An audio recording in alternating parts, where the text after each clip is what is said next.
नमस्कार दोस्तों, आज के वीडियो में हम क्रोम ब्राउजर में बुकमार्क करना सीखेंगे। बुकमार्क करना क्या होता है? किसी ब्राउजर में किसी पर्टिकुलर वेबसाइट के एड्रेस को स्टोर करना बुकमार्क करना कहलाता है। बुकमार्क करने से क्या होता है? इंटरनेट पर बहुत सारी वेबसाइट है। कई बार जब हम किसी वेबसाइट को एक्सेस करते हैं तो हम बाद में भूल जाते हैं कि हमने किस वेबसाइट को एक्सेस किया था। बुकमार्क करने से उस वेबसाइट का पता आपके ब्राउजर में स्टोर हो जाता है। अगली बार आपको उस वेबसाइट का पता टाइप नहीं करना पड़ेगा, आप सिर्फ उसको टच करेंगे और वो वेबसाइट आपके सामने आ जाएगी। आइए चलते हैं स्क्रीन की ओर और देखते हैं बुकमार्क कैसे किया जाता है। दोस्तों, हम क्रोम ब्राउजर को ओपन करते हैं। देखिए, ये पिक्साबे वेबसाइट है जिसे मैं यूज़ करता हूँ, आप भी करिएगा। इस पे आपको फ्री फोटोज़ और वीडियोस मिल जाते हैं। यदि आप अपने प्रोजेक्ट्स में यूज़ करना चाहते हो तो इसे हम बुकमार्क करेंगे। देखिए, वेबसाइट ओपन हो रही है। इसके बाद हमें यहाँ 3 डॉट पे टच करना होगा और ये जो स्टार का आइकॉन है इसे आप दबा दीजिए। देखिए दोस्तों, ये वेबसाइट बुकमार्क हो चुकी है। यहाँ पर आपको एरोज दिख रहे हैं, ये बुकमार्क है।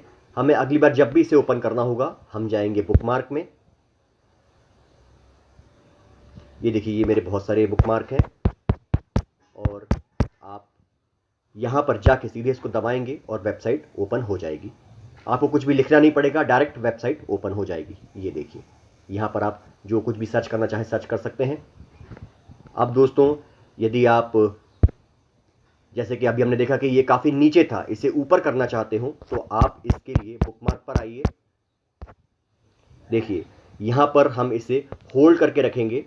देखिए, ये बन के आ गया ऐसा एरो का निशान। इसके बाद आप इसको इस तरीके से ऊपर ले जा सकते हैं। ये देखिए आप, और आपके जो भी बुकमार्क नीचे हो गए हो वो ऊपर आ जाएंगे। ये देखिए, ये ऊपर आ गया है। यदि आप इसका नाम चेंज करना चाहते हैं तो यहाँ से आप इसका नाम चेंज कर सकते हैं, एडिट कर सकते हैं। ठीक है। यदि आप इस बुकमार्क को कहीं और सेव करना चाहते हैं तो यहाँ से आप कहीं और मूव कर सकते हैं। यदि आप इस बुकमार्क को डिलीट करना चाहते हैं तो यहाँ से आप डिलीट कर सकते हैं। देखिए, ये डिलीट हो गया है।